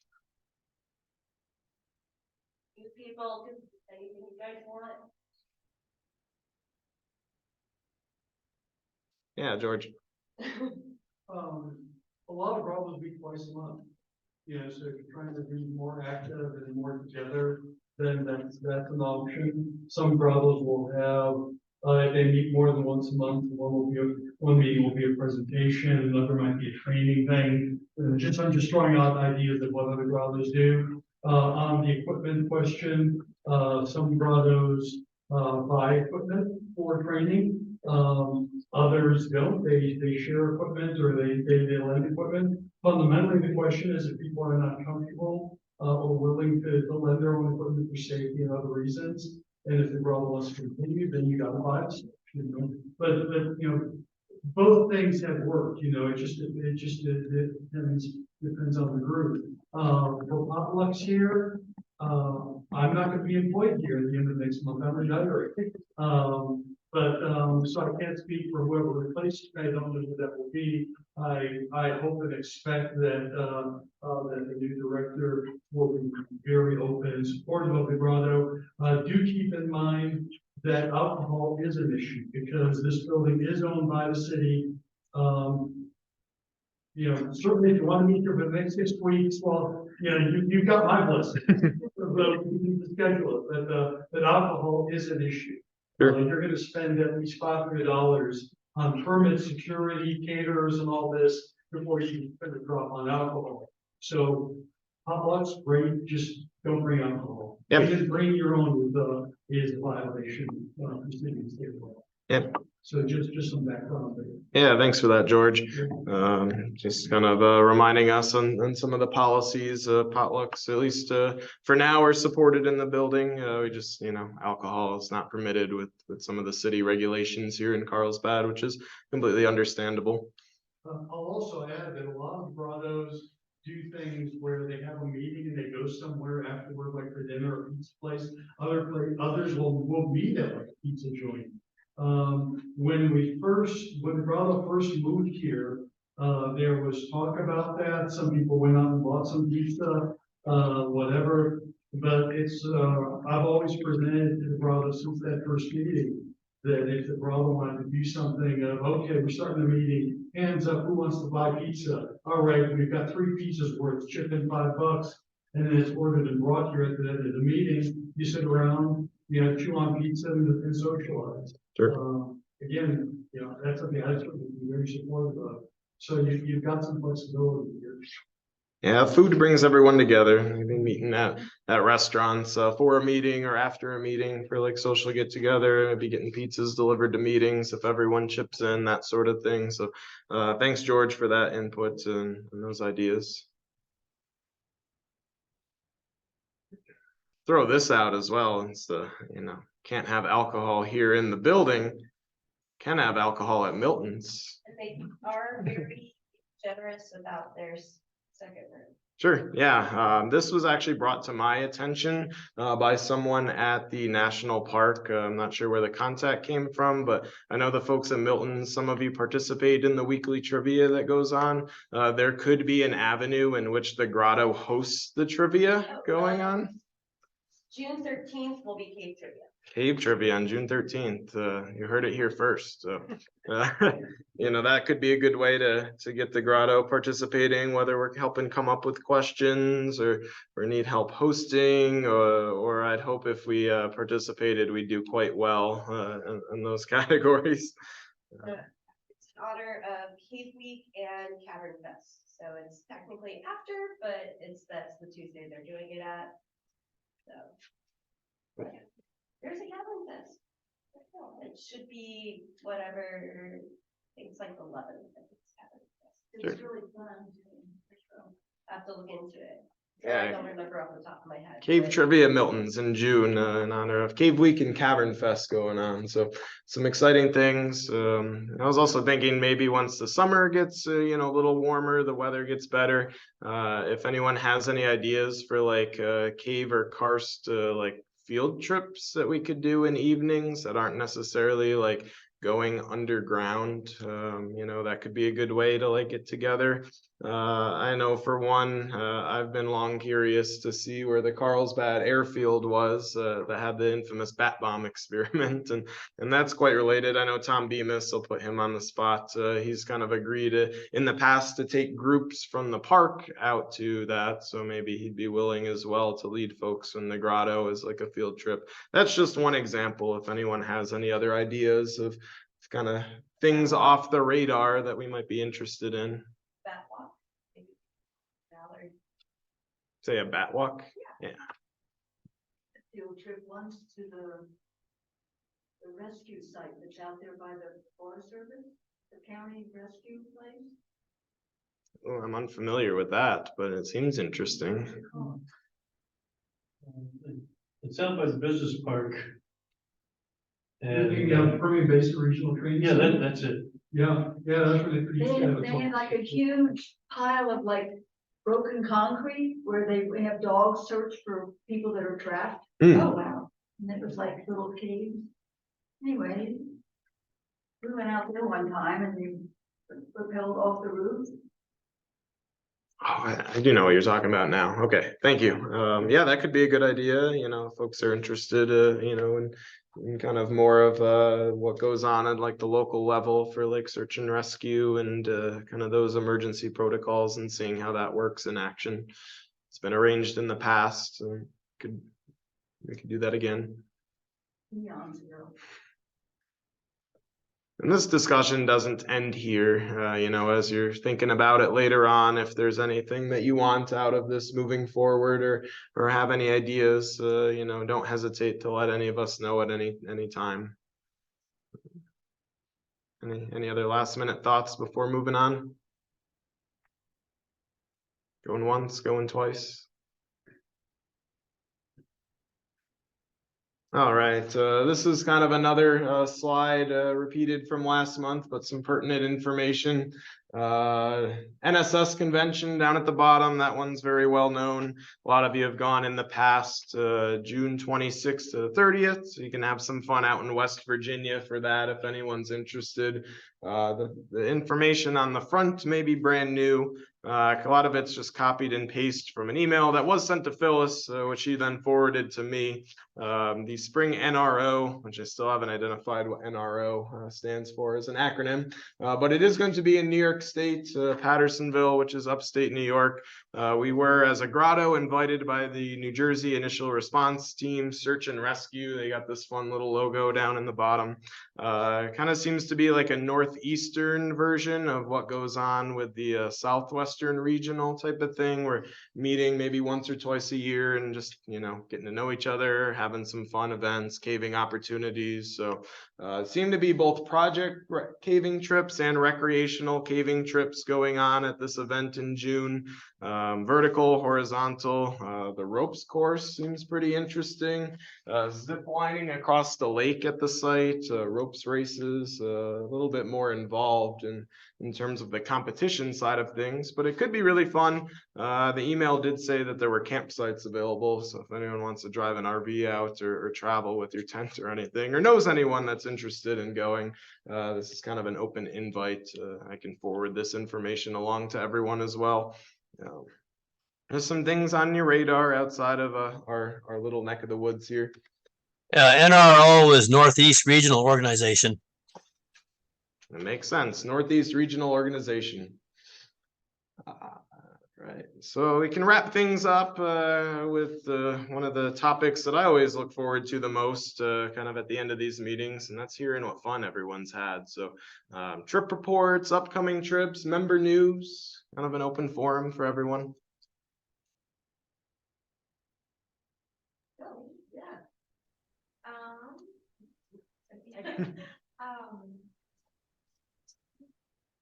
Lake Cave. We went to Lake Cave. It's a good cave. And we did repairs with my family. So yeah, We did I think the biggest, the heaviest one is, well, we did it, but on the trip they did. You did it? Well, I helped hold it a little bit. So over, it was 100 pounds? I think. Mike said it was over 100. Yes, we have a fish scale that's rated for 110 pounds. And so when I muckle onto that thing, it bent the hook on it. So obviously it went past the rating of the fish scale, but let's say 100 plus pounds. So that's the record for the CFRP so far. no, I'm glad to see that Lake Cave repair trip is up and running and it's been really successful so far. So thanks for Mike for leading that, and for Liz for sharing, and anyone else that was on those opportunities. Lake Cave is one of my favorites. It's a good hike to get out there as well. Oh yeah. The next day I took some New Mexico, the New Mexico Tech Grotto to Parks Ranch and Skylight Cave. Yeah, Parks Ranch and Skylight Cave led by Devra for the New Mexico Tech Grotto. Some classics. Hopefully they had fun. They did. Oh my goodness. Yeah. For there was 11 of them, and for half of them was their first cave. Nice. And anyone else? Any other trip reports? No one's been underground this month?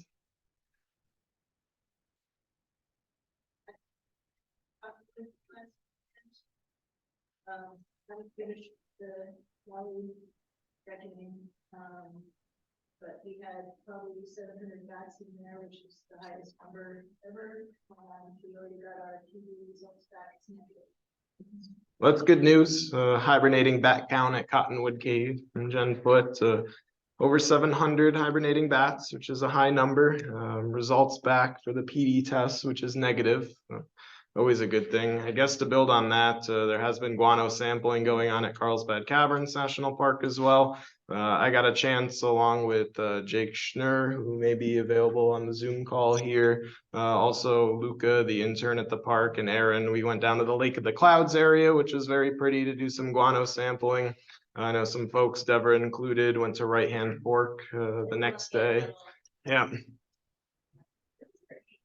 And I found a bug, like one of Paul Berger's old bugs that was still in the water that had been there for who knows how many years. Nice. What is it?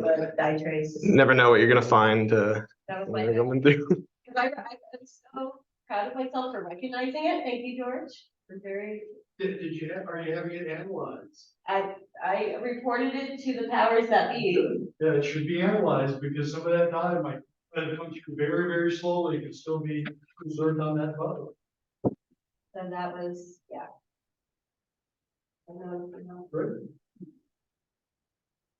Right. Anyone else?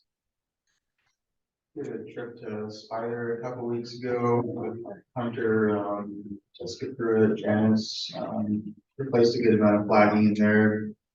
some of it was really, really heavily calcified, and it's now just a permanent part of the cave, but it will be good, so good trip. Yeah, thanks for that. I should have stole from Hunter's photos on Facebook and included them on this this PowerPoint. So it was a kind of a staggering amount of flagging tape that you all took out of there, and microplastics. Even when you think the flagging's in good condition, you're surprised on how old some of the stuff is. So thanks, Matt, for going in there. And you know, there was a Slaughter Canyon cave trip that same day, I think, that went in the day before. Yes. Were you on that trip, Phyllis? You want to give us an update? We went to Slaughter Canyon Cave and picked up microscopic invisible pieces of plastic. But one person found a toy doll arm. Toy doll arm, huh? He was the champion finder. Yeah. Where was it in the cave? I'm curious. Pardon? Where was it in the cave? I don't know. We went to like a place that was called The End, where we had our lunch, Mm-hmm. and then coming back, where there's that bridge. You know what I mean by the Mhm. bridge? Yep. It was just before the bridge. Okay. So we had a toy doll arm being found in Slaughter Canyon Cave, which is a pretty nifty find to But most compare. everything else was magic. Sure. Either. Yeah.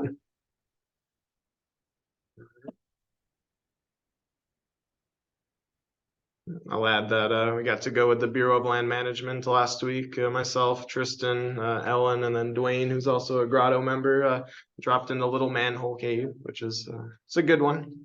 Recommend it for anyone that gets a permit for it, and good place to try out those newly found vertical skills from Ropes Night. It's a nice smooth drop. It is a little bit of a crawl to, you know, drop down a nice little crevice, but it is almost a perfectly vertical drop. So a good one to, you know, not be too intimidated with up against a ledge or rebelays or whatnot. Any upcoming trips that folks want to share? Maybe invite some folks to. I actually was supposed to do another trip to Lost to get the last bit of data, and I haven't, it keeps on getting canceled. So into like, I was gonna take the students and they canceled and so on and so forth. So if anyone wants to do some permanent stations slash, get a little, do some data checks and some practice with some distos, and it'll be a very quick trip. Like, you know, I only have a couple of stations.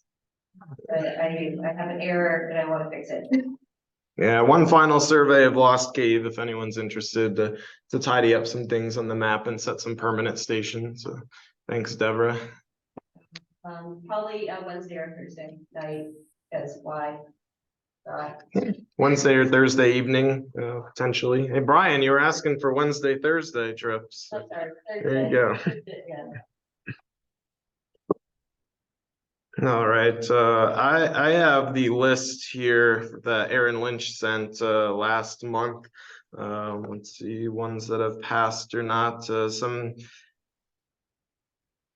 of these trips, the dates may have moved, so contact the trip leader or Aaron Lynch directly if you are interested. But ones that had not passed, and I guess Rod, you might know some of the calendars for these events as well. Looks like March 21st, there could be some guano sampling in the Bat Cave area of Carlsbad Cavern. You will need a respirator required for that trip. March 26th, the guano sampling again in Ogle Cave, which is vertical. March 27th, Goat Cave, again for bat guano sampling, which a respirator would be required for. And then March 28th would be guano sampling for Lake Cave as well. March 28th, radon monitoring in Lower Cave. I know Ashley Shreves, one of the park guides, is going to be leading that trip. Not sure what the status is on available spots, but if you're curious and available and interested, I think it's an after hours trip, so an evening one. Feel free to, let me know and I can pass your contact info to her. March 29th, which I believe is a Thursday. Either Wednesday or Thursday. I think a Thursday. I'll be leading a trip into Slaughter Canyon Cave for radon monitoring for the park. So if anyone's available in the day on that Thursday, more than welcome to join us. There's going to be some volunteers cleaning up trash in the big room, doing some vertical cleanups in like the bottomless pit areas. I believe those trips are all full, but Dan Pollock, former Pecos Valley Grotto member, former Carlsbad Caverns park ranger, is going to be back leading those. So reach out to him if you're interested. April 2nd, radon monitoring in Hall of the White Giant area of Carlsbad Cavern. Devin Miller, another park guide at the park, is the trip lead for that. So again, I can pass on your contact info to him if you are interested. That one's a little bit more limited than Lower Cave and Slaughter Canyon Cave in the amounts of people. So I'd act quick on that.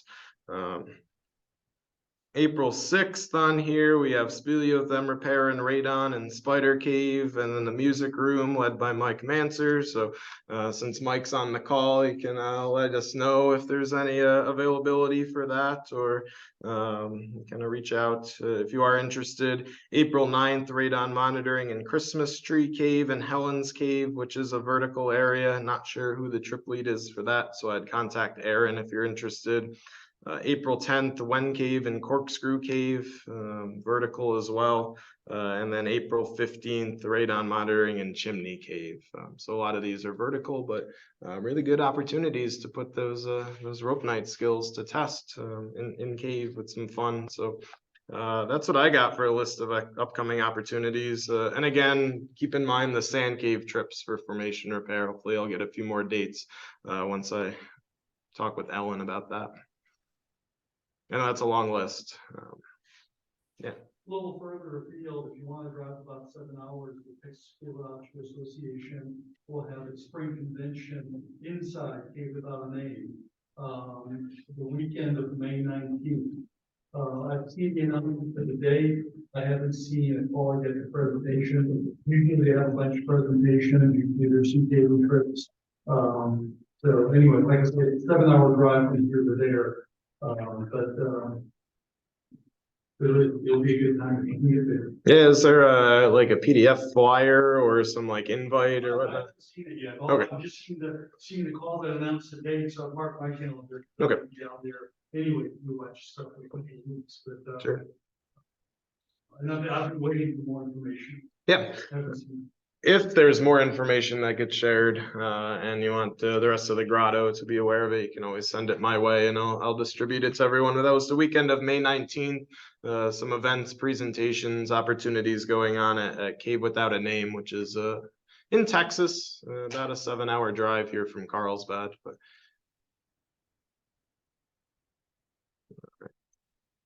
any other upcoming trips, member news, things you'd like to highlight before wrapping things up?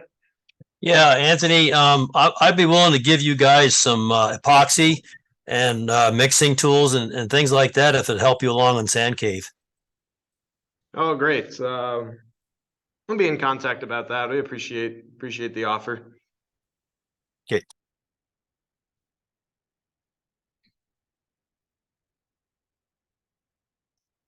All right. Well, I think that means we can officially close tonight's meeting. Thanks again, everyone, for your participation. Make sure you thank Hunter next time you see him for that awesome presentation and those really cool photos. Just for your radar, it looks like April 20th is going to be the third Thursday, so we can plan on that for the next meeting, April 20th. You want to talk about? Yeah, sorry. Yeah, sure. Oh, one last thing before we leave, if anyone's still on the Zoom. One last thing, I apologize, it's still in development, I know, and it just completely slipped my mind. We've got, Weed Vickery, is working with, someone from Slovenia who's looking, actually kind of ties up one of the projects, a couple of the projects we talked about. He calls it the cave pollution study. He's looking at trash filling caves and sinkholes. And so he did it as his PhD dissertation in Slovenia. He wants to see what's being done here. Anyway, among other things, while he's here for a few days in early April, we're planning to have, this is the first announcement, we're planning a lecture here. That he and his colleagues, 2 short lectures, one about showcase in Slovenia and one about the pollution and trash study So that will be evening, April 7th, it's a Friday evening, that'll be here probably 7 o'clock. Anyway, we've asked, the cabin if they're interested in co-hosting, haven't heard back, so I'm not gonna commit anyone to anything, but we will be supportive of them, so thank you. Thank you for remembering that, yeah. Yeah, so April 7th, which is a Friday, here at the Nickery Building in Carlsbad, there's gonna be a really amazing lecture opportunity. Some cavers from Slovenia are gonna be here, kind of doing an in-person field trip to see what goes on in the United States in terms of like, kind of pollution and sinkhole cleanup. So 2 short presentations, one being on the show caves of Slovenia, the second one being on more of the kind of research that's been done in that country for like kind of sinkhole cleanup and pollution. So about 7 o'clock that Friday evening. Hopefully everyone will be in the area.